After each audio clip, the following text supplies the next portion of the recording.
Some of you may be wondering why I didn't go up there and pick that big book up and come down the stairs. Well, I thought about that. And I said, why should I go up there and fall down the steps when I can just walk over here and read the same gospel? But anyway, those steps, they're a little bit uneven. Yes, they are. And I like evenness. Taking that big book, and thank God that isn't a big book like the ones that we have with all kinds of lead and metal and gold on it. And I can hardly lift it. So I took it the safe way. But that's sort of like what I'm going to speak to today. The Israelites, they grumbled and complained against Moses. Because why? Because they were hungry and thirsty. And they didn't have all the comforts of home that they had back in Egypt. So they would rather go back to Egypt and have their bellies full than be free and be safe and come to grow in their new life in a new place. We call it, in our time, we call it, they didn't want to leave their comfort zone, right? And we all have comfort zones. As we get older, we want to be close to that comfort zone. We don't want to go far away from it. We don't want to go far away from where we sit. We don't want to go far away from where we live and eat and go to bed. So we say, nope, can't make it there.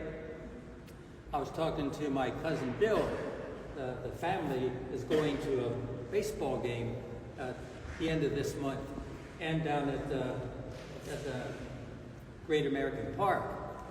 And I decided, no, I don't think I think that's my bedtime when I get and it is pretty close to when I go to bed. So, but I hope you guys have a good time, and I know you will. Comfort zones. We want to stay where we are. That's the tendency that we have in our life, to stay instead of to grow. Because when we grow, we have to move. And when we move from security and safety and familiarity, and we move into some place unknown. So we stay at home. And that's the way it is in our lives when we have a choice to exist or to come to life. So we could get by just existing. But that's not what Jesus wants. That's not the bread from heaven. The bread from heaven means surrender. The bread from heaven means going out of ourselves. The bread of heaven means dying to ourselves. So that's why Jesus said, I am the bread of life, and I am the bread come down from heaven, because I want to show you how to come to life. And that, believe it or not, there can be something close to heaven on earth. And that's when we become fully alive, or at least continually growing to life. You know, we like to put things in a staid way of thinking. Have you come to faith? Yeah, I believe I've come to faith. Have you been saved? Yeah, I've been saved. But it's a process. It doesn't stop when we get confirmed. It doesn't stop when we get out of high school or college. It doesn't stop at any particular point in life.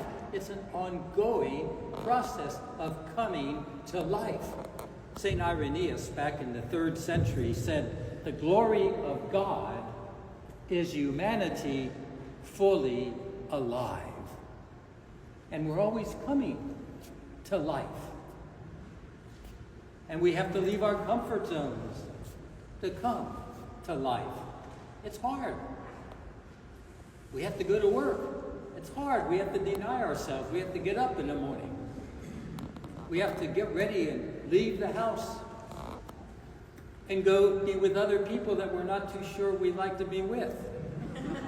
But then we say, well, I don't like to be with my family at times either, so I may as well, take the risk. I have a cousin who tells me all the time. He says, "Dennet, you got to live on the edge. Otherwise, you're just taking up space." That makes sense, doesn't it? If we're living on the edge, we're not just taking up space in the middle.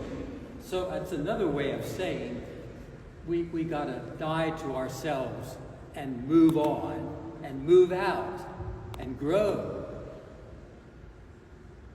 I think that's about the main point I want to make, so why should I keep going on? Amen. Amen. That's the amen.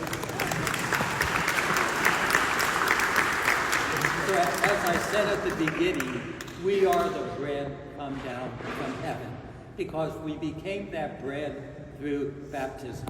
We become that bread through Eucharist, and we are the food for ourselves and the food that we give to one another. We are the bread that we give to one another to help one another come to life. Keep up the good work.